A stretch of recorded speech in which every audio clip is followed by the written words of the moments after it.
sudah penutupan, dia bilang, tunggu dulu, saya masih mau ngomong satu hal lagi, katanya. Kata beliau begini, kata Jack Ma,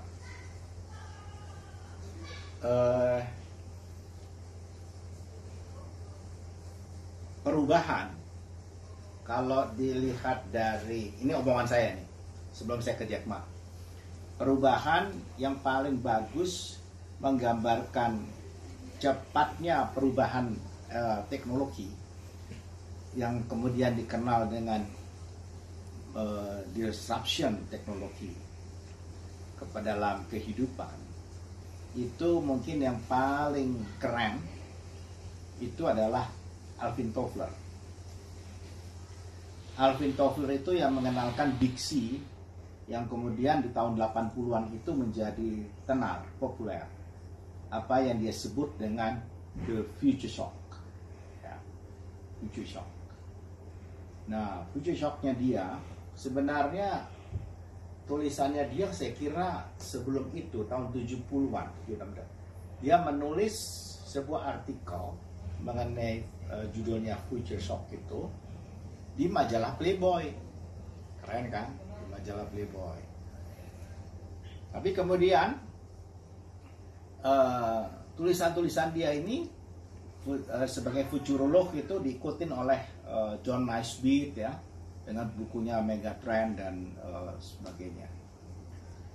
Toffler itu menggambarkan akibat ilmu pengetahuan dan teknologi itu, kemajuan itu bisa diukur dengan jarak waktu peradaban dari sebuah peradaban ya kepada peradaban yang baru, kemudian baru, kemudian baru, dan semuanya itu adalah hasil kebudayaan. Sebuah hasil kebudayaan yang dipimpin oleh penguasaan ilmu pengetahuan dan teknologi oleh oleh manusia, oleh masyarakat. Jadi dia cerita, bayangkan dulu belum ada roda, ditemukan roda. Ketika ditemukan roda, maka kecepatan manusia berubah dari tadinya lari ya dengan kecepatan secepat-cepatnya berapa, kemudian kita ingat lari maraton yang 42 km itu kemudian karena dengan osdoan manusia konon hanya sampai maraton itu 42 km, betul nggak itu di Olympus itu ya, di Olimpik gitu. Ini ada pelari di sini, Ervan ini. Nah, kemudian ditemukan roda, kecepatan pun menjadi lebih cepat, dan kemudian orang menemukan kereta angin alias sepeda. Sepeda, jarak dari ditemunya roda dengan sepeda itu juga ratusan tahun. Kemudian dari situ setelah sepeda, kemudian orang menemukan, karena sudah ada roda kan, mesin uap. Nah, orang mengeluarkan mesin uap, dan mesin uap itu yang tadinya hanya untuk listrik rumah, yang kemudian ternyata bisa menggerakkan dan akhirnya jadi kereta api. Nah, itu jaraknya juga sudah dekat, ya kan? Sudah lebih pendek maksud saya. Setelah kereta api itu kan tahun abad ke-19 ya, abad ke-18. 100 tahun kemudian, ya, di akhir abad 19, orang sudah mulai berpikir untuk terbang. Terbang, orang sudah berpikir keliling dunia dan mulai ada balon udara, ya kan, abad ke-19. Lalu Wright bersaudara menemukan wings, menemukan fixed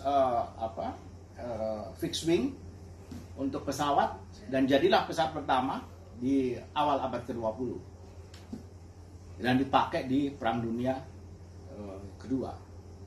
Perang Dunia Pertama itu orang masih pakai masih pakai kapal perang.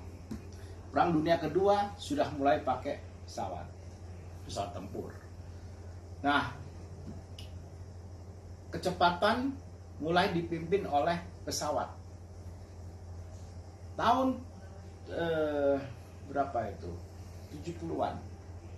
70-an orang sudah berpikir kecepatan lebih cepat dari kecepatan suara. Kecepatan suara kita tahu 1200 sekian kilometer per jam atau 340 meter per detik. Ya kan? Nah, itu kenapa nggak bisa 2 kali 3 kecepatan? Dan akhirnya kita lihat mulai ada pesawat-pesawat dengan kecepatan 800, 900 ya, mile, dan mulai mendekati kecepatan suara.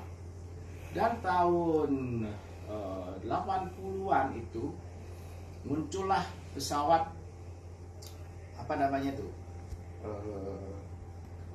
yang hanya cuma sekali dia terbang. Apa sih kecepatan yang luar biasa melebihi kecepatan suara? Apa? Concorde. Terbang dari London masuk ke Singapura hanya dalam waktu kalau nggak salah 6 jam. Ya kan? Sekarang kita masih London Singapura itu masih 11 jam. Jadi tembus itu kecepatan. Nah, artinya mobilisasi penduduk itu, mobilisasi orang maksud saya, itu semakin lebih cepat menembus ruang dan waktu. Dan kita lihat dari telepon pada tahun berapa itu, orang kalau mendengarkan halo ya, ada dia punya apa namanya jarak. Sekarang orang sudah bertelepon dengan video call dan seterusnya, kemajuannya luar biasa. Jadi artinya perubahan itu akan kian cepat, jarak waktunya akan kian pendek. Nah, dalam konteks itu saya ingin mengutip Jack Ma. Jack Ma bilang begini, perhatikan generasi yang berusia 30 tahunan hari ini, dan perhatikan 30 tahun setelah generasi yang berusia 30 tahunan hari ini. Dan mereka akan berkelompok, tidak akan banyak-banyak, maksimum 30 orang. Jadi ingat angka saya katanya, 30 usia 30 tahun, selama 30 tahun, dengan organisasi yang begitu hebat, katanya, hanya dengan 30 orang. Dan ini, ya, beliau mengatakan, kita sudah terbukti sekarang, apa namanya itu, aplikasi-aplikasi sekarang, platform-platform sekarang, ya, yang dipimpin oleh anak-anak muda. Nah, artinya dalam konteks ini Indonesia, apa yang diomongin sama Jack Ma itu menjadi benar, menjadi penting. Ya, setidak-tidaknya dia mengatakan begini. Sebelumnya, waktu sebelum dia ngomong 30 tahun itu, 30 itu, dia bilang begini. Tidak pernah terbayangkan bagaimana perusahaan-perusahaan kecil-kecil, ya, di seluruh dunia itu bisa bisa mengalahkan IBM, bisa mengalahkan Microsoft. Sekarang buktinya mereka terkalahkan. Maksudnya terkalahkan itu, mereka tidak perlu dengan investasi seperti Microsoft besar-besar apa gini-gini, dan dia nggak perlu. Dan kata dia, sekarang orang sudah bisa menjual langsung produknya, ya, dan orang bisa membeli sebuah produk langsung dari si produsennya.